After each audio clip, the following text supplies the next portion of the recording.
تو میرے بھائیو عزیزو، جب یہ دیکھیں کہ اولاد جو جگر کا ٹکڑا ہے، آنکھوں کا نور ہیں، اگر ان کی محبت دین کے راستے میں رکاوٹ بنتی ہے تو پھر اولاد اور اس کی محبت کی پرواہ نہ کرنا یہ مومن کی نشانی ہے۔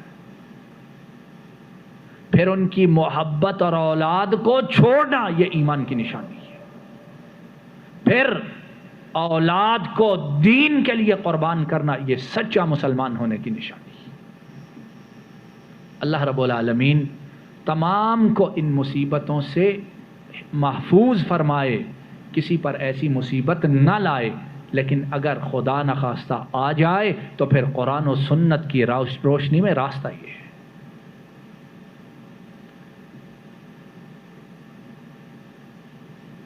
تو حضرت خضر وہ کہنے لگے کہ اللہ رب العالمین اب اس بیٹے کے بدلے میں انہیں ایسا بچہ عطا فرمائیں گے جو متقی ہوگا، نیک ہوگا، اور والدین کے دل میں اس بچے کی محبت اس مرے ہوئے بچے سے بھی زیادہ ہوگی۔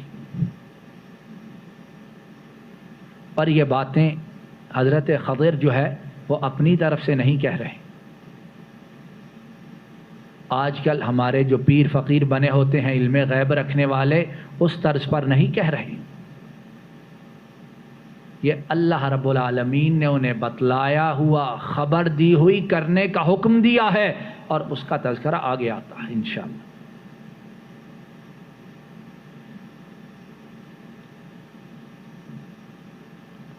وَأَمَّا الْجِدَارُ فَكَانَ لِغُلَامَيْنِ يَتِيمَيْنِ، اور آگے بڑھنے سے پہلے یہی جو بچے کا قتل ہونا ہے، بچے کا والدین سے چھن جانا ہے، یہ والدین کے لیے کتنی بڑی مصیبت ہے۔ کسی کا بچہ بیمار ہو جائے، آنکھوں کے سامنے ہو، لیکن بستر پر پڑا ہے، بستر بیماری پر یا بستر مرگ پر ہے، تو والدین کی حالت کیا ہوتی ہے؟ جن کی اولاد ہے انہیں پتہ ہے۔ لیکن یہ ہے اگر بچہ مر جائے اور اس طرح قتل ہو جائے تو تب والدین کا عالم کیا ہوتا ہے؟ جب تک والدین زندہ رہتے ہیں، اس فوت شدہ بچے کی کسک، اس کی تڑپ، اس کا دکھ ان کے دل میں مرتے دم تک موجود ہوتا ہے۔ قبر میں اترنے تک وہ اس فوت شدہ بچے، بیٹی، بیٹے کو یاد کرتے رہتے ہیں۔ حضرت قتادہ وہ فرماتے ہیں، اور امام ابن کثیر نے ان کی اس بات کو نقل کیا ہے، کہ جب بچہ پیدا ہوا تو اس کے والدین کتنا خوش ہوئے، اور جب بچہ پیدا ہوتا ہے والدین کتنا خوش ہوتے ہیں۔ اور کہا کہ جب فوت ہوا تو ان کے دکھ کو بیان کرنا یہ تحصیل حاصل ہے، یہ سمجھی سمجھائی بات ہے کہ ماں اور باپ کو بچے کے چلے جانے سے کتنا دکھ ہوتا ہے، لیکن حقیقت میں اس بچے کا اس دنیا سے چلے جانا، اس میں ان دونوں کے لیے سلامتی تھی، ان دونوں کے لیے خیر تھی، ان دونوں کے لیے بہتر تھی۔ اس لیے مومن کو چاہیے کہ ہر حال میں اللہ کی رضا پر راضی رہے۔ اسے نہیں پتا کہ جو تکلیف پہنچی ہے، اس تکلیف کی وجہ سے اللہ نے کتنی پریشانیوں، مصیبتوں کو دور کر دیا ہے، اور اگر یہ تکلیف نہ پہنچتی، جو اچھائی ہم باقی رکھنا چاہتے ہیں باقی رہتی، تو اس اچھائی کے باقی رہنے میں کتنی تباہی، بربادی اور ہلاکت تھی۔ اگر بچہ زندہ رہتا تو والدین غمگین نہ ہوتے، خوش رہتے، شادہ رہتے، مسرور رہتے، لیکن بڑا ہو کر وہ والدین کی دنیا و آخرت تباہ کر دیتا۔ اب وہ فوت ہو گیا، پریشان ہوئے، لیکن یہ ہے کہ دنیا بھی بچ گئی، آخرت میں بھی کامیاب ہو۔ اس لیے مومن جو ہے وہ ہر حال میں اللہ کے فیصلے پر راضی رہتا ہے. عَسَىٰ أَن تَكْرَهُوا شَيْئًا وَهُوَ خَيْرٌ لَكُمْ وَعَسَىٰ أَن تُحِبُّوا شَيْئًا وَهُوَ شَرٌّ لَكُمْ. تم کسی چیز سے نفرت کرو اور تمہیں نہیں پتا کہ وہ چیز تمہارے لیے بہتر ہے، اور تم کسی چیز کو پسند کرو اور تمہیں نہیں پتا کہ حقیقت میں وہ چیز تمہارے لیے بہت بری ہے. اس لیے نبی کریم صلی اللہ علیہ وسلم نے ارشاد فرمایا، امام احمد اس حدیث کو بیان کرتے ہیں، لا يقضي اللہ للمؤمن من قضاء الا كان خيرا له او كما قال صلی اللہ علیہ وسلم، کہ اللہ مومن کے لیے جو بھی فیصلہ کرتے، اللہ کس کے لیے؟ مومن کے لیے جو فیصلہ کرتے ہیں، کان خیر لہ، وہ فیصلہ حقیقت میں اس کے لیے سب سے بہتر ہوتا ہے. سمجھ جائیں تب بھی، نہ سمجھے تب بھی. اور اس چیز کی قرآن میں اور سنت نبوی صلی اللہ علیہ وسلم میں بے شمار مثالیں، بے شمار واقعات. اور اگر ہم اس چیز کو سمجھ جائیں، مصیبتیں تو ہر ایک پہ آنی ہیں. کوئی ہے جو بچ سکتا ہے؟ نہ طاقت سے، نہ پیسے سے، نہ زور سے، نہ ساتھیوں سے، نہ جماعت سے، نہ قوت سے. جو آنی ہے آنی ہے. لیکن جس کے دل میں یہ عقیدہ ایمان بیٹھ جائے کہ جو آیا اللہ کے حکم سے آیا اور میرا رب میرے لیے وہی کرے گا جو بہتر ہے، تو مصیبت آنے کے باوجود وہ ایسے ہے گویا مصیبت آئی نہیں ہے.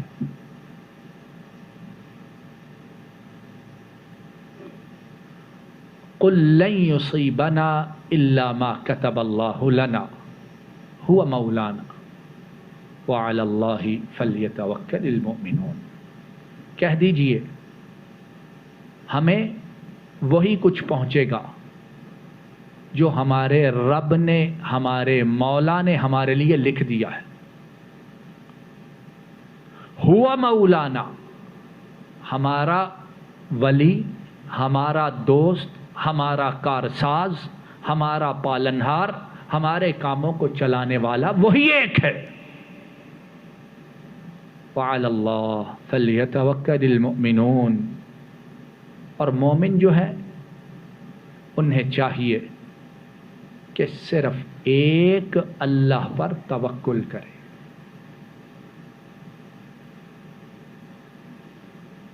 تو جب یہ ایمان عقیدہ ہو تو دنیا کی بہت سے مصیبتیں یا ساری اللہ کی وجہ سے آسان ہو جاتی.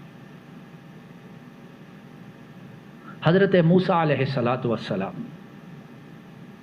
جب ماں کے گھر پیدا ہوتے ہیں اور ماں کو ڈر ہے فرعون کے کارندے آئیں گے، پکڑ کر لے جائیں گے، ذبح کر دیں گے. وَأَوْحَيْنَا إِلَىٰ أُمِّ مُوسَىٰ أَنْ أَرْضِعِيهِ فَإِذَا خِفْتِ عَلَيْهِ فَأَلْقِيهِ فِي الْيَمِّ وَلَا تَخَافِي وَلَا تَحْزَنِي إِنَّا رَادُّوهُ إِلَيْكِ وَجَاعِلُوهُ مِنَ الْمُرْسَلِينَ. إِنَّا رَادُّوهُ إِلَيْكِ وَجَاعِلُوهُ مِنَ الْمُرْسَلِينَ. اور موسیٰ کی ماں کی طرف وحی کی ہم نے کہ اس موسیٰ کو، اس بچے کو دودھ پلاؤ، اور جب ڈر پیدا ہو، اس کے متعلق خوف میں مبتلا ہو، فَأَلْقِيهِ فِي الْيَمِّ، اس کو سمندر میں پھینک دو. عقل میں بات آتی ہے؟ کیوں جی بولی آتی ہے. ڈر پیدا ہو تو آدمی محفوظ جگہ کی طرف جاتا ہے،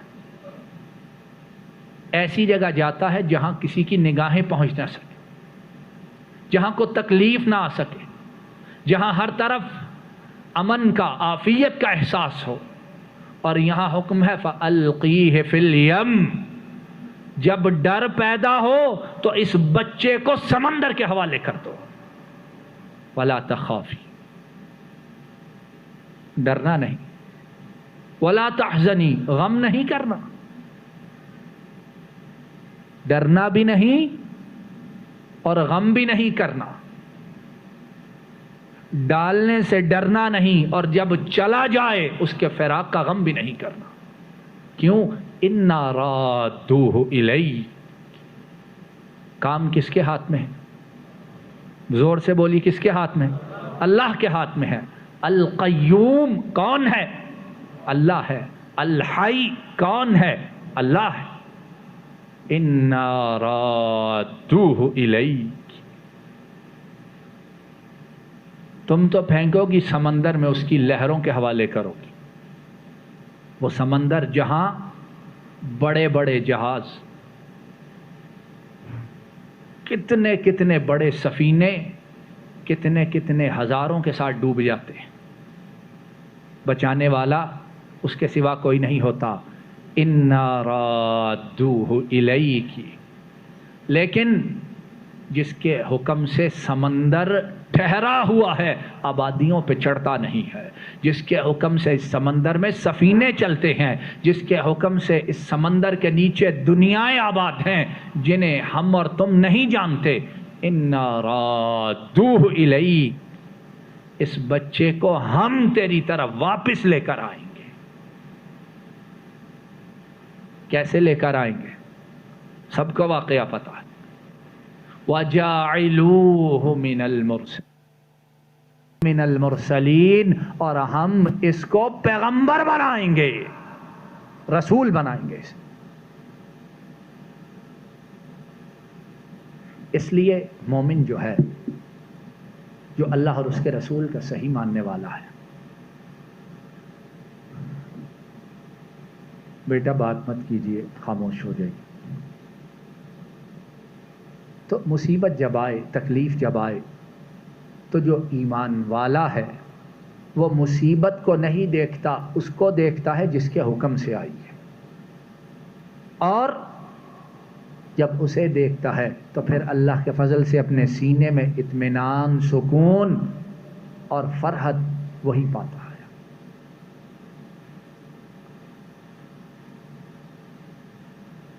اب تیسرا واقعہ جس کے متعلق حضرت خضر نے شروع میں نہ بتایا، حضرت موسیٰ نے سوال کیا، وہ کہ آپ نے دیوار کو بغیر اجرت کے سیدھا صحیح سالم کیوں کر دیا؟ حضرت خضر وہ کہنے لگے، وَأَمَّا الْجِدَارُ فَكَانَ لِغُلَامَيْنِ يَتِيمَيْنِ فِي الْمَدِينَةِ وَكَانَ تَحْتَهُ كَنْزٌ لَهُمَا، اور وہ جو دیوار تھی وہ شہر کے دو یتیم لڑکوں کی تھی، اور اس کے نیچے ان دونوں کا خزانہ چھپا ہوا تھا۔ وَكَانَ أَبُوهُمَا صَالِحًا، اور ان دونوں کا والد جو تھا وہ نیک صالح آدمی تھا۔ وَكَانَ أَبُوهُمَا صَالِحًا، ان دونوں کا باپ، ان دونوں کا والد وہ نیک صالح آدمی تھا۔ تو آپ کے رب نے چاہا کہ یہ دونوں یتیم اپنی جوانی کی عمر میں آ کر اپنا یہ خزانہ تیرے رب کی رحمت سے اور مہربانی سے نکال لیں اور اس کو حاصل کر لیں۔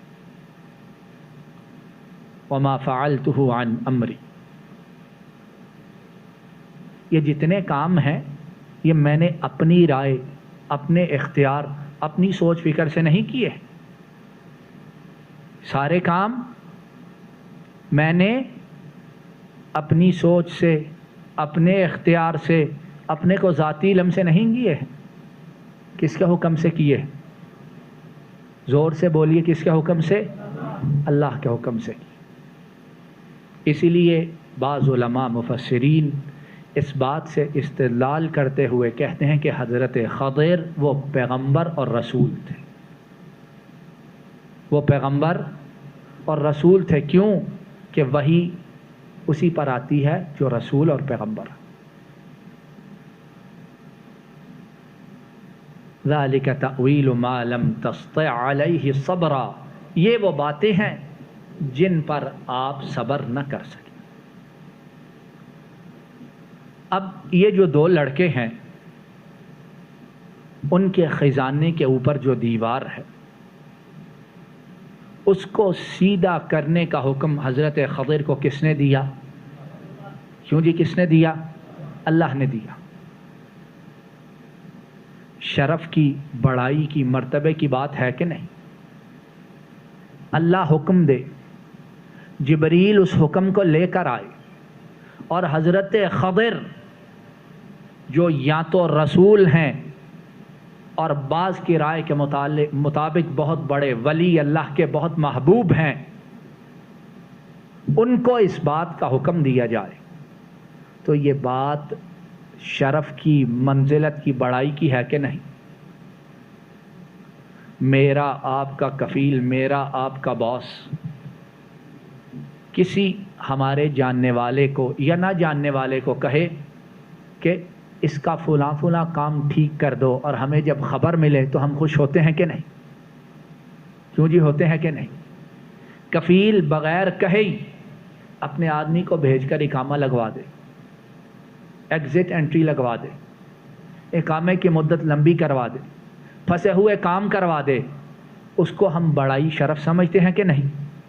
کیوں جی بولیے، سمجھتے ہیں کہ نہیں؟ کتنے دنوں تک ہمارے ذہن پر ایک نشہ، ایک سرور چھایا رہتا ہے۔ تو جن کے کاموں کو سنوارنے کے لیے عرش کا مالک حکم دے، وہ بڑائی اور مرتبے کی بات ہے کہ نہیں؟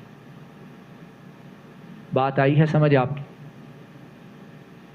اصل یہ ہے میرے بھائیو عزیزو، ہم نے اپنے پیدا کرنے والے رب کی شان کو ابھی تک سمجھا نہیں، ہم نے اس کی بڑائی کو جانا نہیں ہے، ہم نے اس کی کبریائی کے متعلق غور و فکر ہی نہیں کیا ہے کہ کون ہے رب پیدا کرنے والا اور جس کی عبادت کا ہمیں حکم دیا گیا۔ وما قدر اللہ حق قدرہ، اور لوگوں نے اللہ کو اس طرح پہچانا ہی نہیں جس طرح پہچاننے کا حق ہے، اس کی شان کو، اس کی منزلت کو سمجھا نہیں۔ ما لکم لا ترجون للہ وقارا، تم لوگوں کو کیا ہو گیا ہے کہ تم اللہ کی بزرگی کو، اس کے وقار کو سمجھتے نہیں؟ اب جب اللہ رب العالمین حکم دیتے ہیں حضرت خضر کو ایسا کرنے کا، تو وہ کیوں دے رہے ہیں؟ وَكَانَ أَبُوهُمَا صَالِحًا، وجہ یہ ہے کہ ان دونوں کا باپ نیک آدمی تھا، اور اللہ رب العالمین کو اس کی نیکی اتنی پسند آئی کہ اس کی نیکی کی وجہ سے اس کے اولاد کے مال کی حفاظت کر رہی۔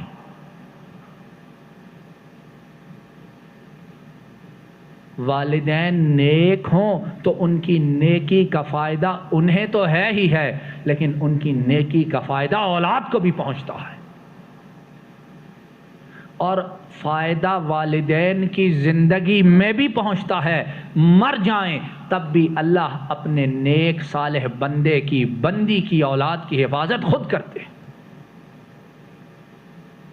سمجھ آئی ہے بات؟ اب ہم میں سے جو والد ہے اسے نیک اور صالح بننا چاہیے کہ نہیں؟ کیوں جی بننا چاہیے کہ نہیں؟ اور ہم میں سے کتنے ہیں جو اپنی اولاد کی بہتری نہیں چاہتے؟ سارے چاہتے ہیں۔ اولاد جب ہو جاتی ہے، میری اور تمہاری زندگی کے جو بڑے مقاصد ہیں ان میں سے ایک مقصد یہ ہوتا ہے اولاد کامیاب ہو جائے، محنت ہم کریں، کامیاب کون ہو؟ اولاد ہو جائے، کمائیں ہم، کھائے کون؟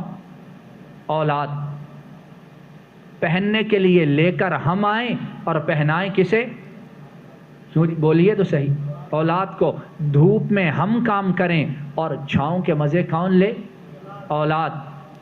باہر تھکیں ہم، مشقتیں ہم اٹھائیں، لیکن گھروں میں آرام سے کون رہے؟ اولاد۔ اور پھر اولاد کی مستقبل کا فکر کتنا ہوتا ہے، زندہ رہتے ہوئے بھی، مرتے ہوئے۔ تو ان کے لیے سب سے بہترین کام جو ہم کر سکتے ہیں اور جو کام اتھینٹک ہے، میں اور تم ان کی دنیا بنانے کے لیے محنت کریں، معلوم نہیں ہمارے زندہ رہتے ہوئے مرنے کے بعد سیدھے راستے سے بھٹک، انجینئر بن گیا، ڈاکٹر بن گیا، پی ایچ ڈی ہوگی، پروفیسر لگ گیا، کاروباری ہو گیا، لیکن یہ ہے راستے سیدھے سے بھٹک گیا، تو والدین کو کیا فائدہ؟ کیوں جی فائدہ ہوا؟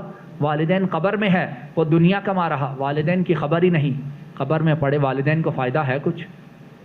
فائدہ تب ہے جب اولاد مر جاؤ پیچھے سے ہاتھ اٹھا کے دعا مانگے، اللہ میرے والدین کو بخش دینا، ہے کہ نہیں بات؟ جو ڈاکٹر ہے، انجینئر ہے، بڑا آدمی ہے، دعا نہیں کرتا ہے، والدین قبر میں تڑپ رہے ہیں، وہ نوٹ اکٹھے کر رہا ہے، والدین کو فائدہ ہے کچھ؟ یوم یفر المرء من اخیہ وامہ وابیہ وصاحبتہ وبنیہ، یہ تو پھر جب اولاد ایسی پالی ہے پھر ان سے ہمیشہ علیحدگی ہی علیحدگی ہے، قیامت کے دن علیحدہ، اور جنت جہنم وہاں بھی علیحدہ ہے۔